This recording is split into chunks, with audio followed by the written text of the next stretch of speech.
Indonesia kembali kedatangan vaksin COVID-19 sebanyak 500.000 dosis vaksin produksi Sinopharm Tiongkok siang ini. Sehingga secara keseluruhan sudah ada 8 juta dosis vaksin Sinopharm yang diterima Indonesia untuk vaksinasi gotong royong. Menulis berita maupun menyampaikannya secara lisan bukan hanya tugas jurnalis. Dalam kehidupan sehari-hari, tanpa kita sadari, kita juga pernah menyampaikan berita kepada orang di sekitar kita. Misal ketika sedang melihat-lihat Instagram dan mendapatkan berita terbaru tentang jadwal vaksin di daerah tempat tinggal kita. Lalu kita sampaikan informasi itu kepada keluarga kita dan tetangga-tetangga kita, sehingga mereka menjadi tahu kapan harus pergi untuk mendapatkan vaksin. Nah, kegiatan itu sudah termasuk menyampaikan berita secara lisan meskipun hanya menceritakan kembali berita yang sudah kita baca. Supaya dapat menyampaikan berita yang jelas dan ringkas, kita tentu harus mengingat unsur-unsur berita saat kita sedang membaca atau menonton suatu berita. Sedikit lebih tinggi dari itu, dalam pembelajaran ini kita tidak hanya menyampaikan kembali berita yang sudah ada, tetapi belajar menciptakan berita atau menulis berita. Bagaimana langkah-langkah menulis teks berita? Yang pertama, menentukan inti informasi. Informasi yang layak diangkat menjadi berita harus faktual, yaitu informasi berdasarkan fakta, bukan opini, atau isu-isu yang belum jelas kebenarannya. Informasi itu juga harus aktual, yaitu terbaru, bukan cerita lama yang sudah diketahui terlebih dahulu oleh banyak orang. Informasi juga harus fungsional, yaitu bermanfaat bagi masyarakat secara umum. Manfaat yang dapat diberikan yaitu berupa motivasi dan dapat memberi pengetahuan baru tentang apa yang sedang terjadi di sekitar. Jadi, untuk bisa menulis berita, kita terlebih dahulu mengamati lingkungan sekitar kita. Kira-kira peristiwa apa yang penting bagi banyak orang?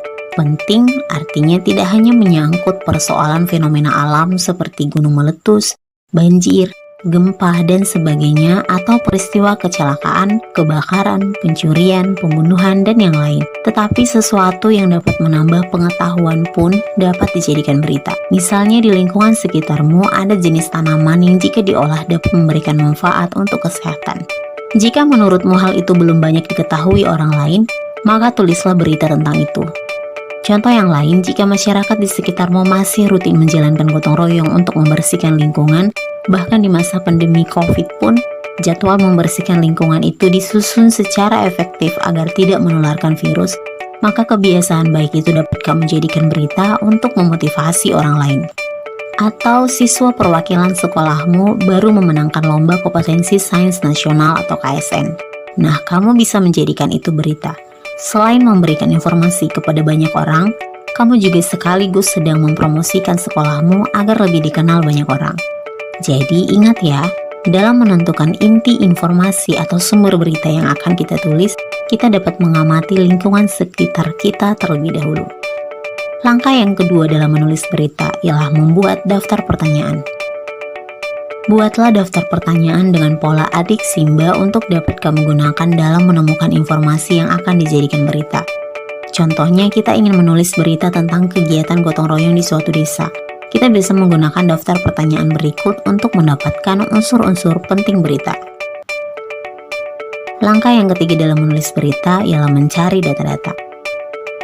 Mencari data-data pendukung bertujuan untuk membuat informasi yang akan disampaikan melalui berita semakin jelas.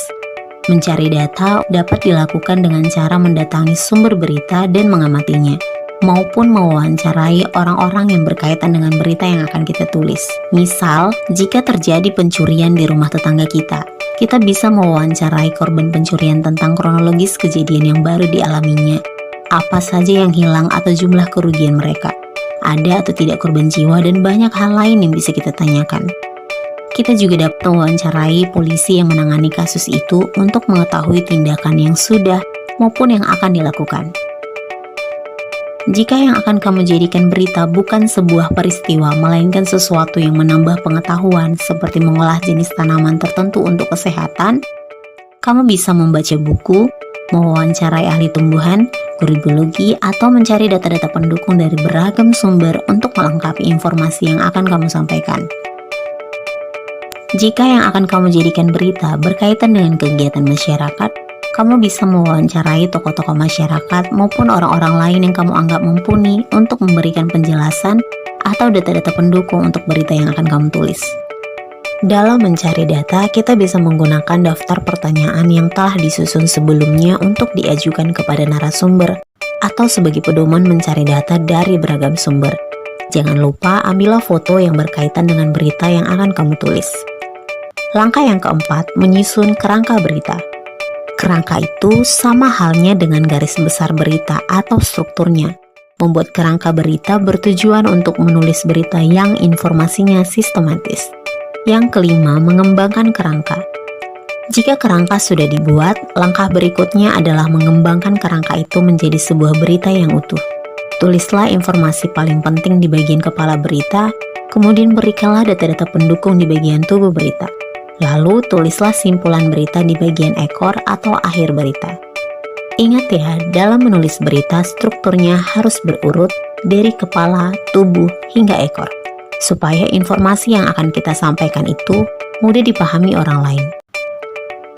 Gunakanlah bahasa baku agar semua kalangan mengerti dengan apa yang kamu sampaikan.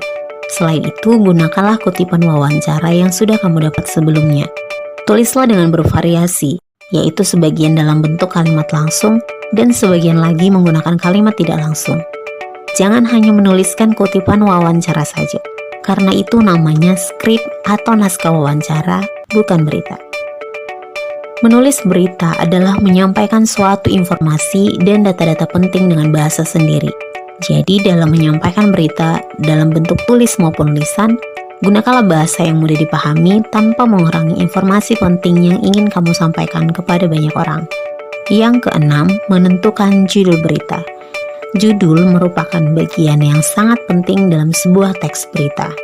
Pembaca pada umumnya akan memutuskan bahwa ia akan membaca berita atau tidak berdasarkan judulnya. Untuk itu, judul yang baik harus akurat, jelas, dan ringkas, mencerminkan isi berita, menarik pembaca, dan bermakna tunggal. Perhatikanlah contoh teks berita berikut. Gracia Poli dan Apriani Rahayu langsung menangis haru begitu dipastikan menyumbang medali emas untuk Indonesia di cabang olahraga bulu tangkis ganda putri Olimpiade Tokyo 2020. Tampil sebagai non-unggulan, mereka berhasil menundukkan pasangan andalan asal Cina, Jie Yifan Chen King Chen dalam 2 set langsung 21-19 dan 21-15 dalam pertandingan di Musashino Forest Sport Plaza Tokyo. Ini adalah sejarah baru yang ditorehkan Grace dan Apri, panggilan akrab pasangan ganda putri itu. Baru kali pertama ada ganda putri Indonesia yang tampil di babak final dan langsung mempersembahkan medali emas sejak bulu tangkis dipertandingkan di Olimpiade pada 1992. Tradisi emas Olimpiade dimulai oleh pengantin Olimpiade Susi Susanti dan Alan Budi Kusuma.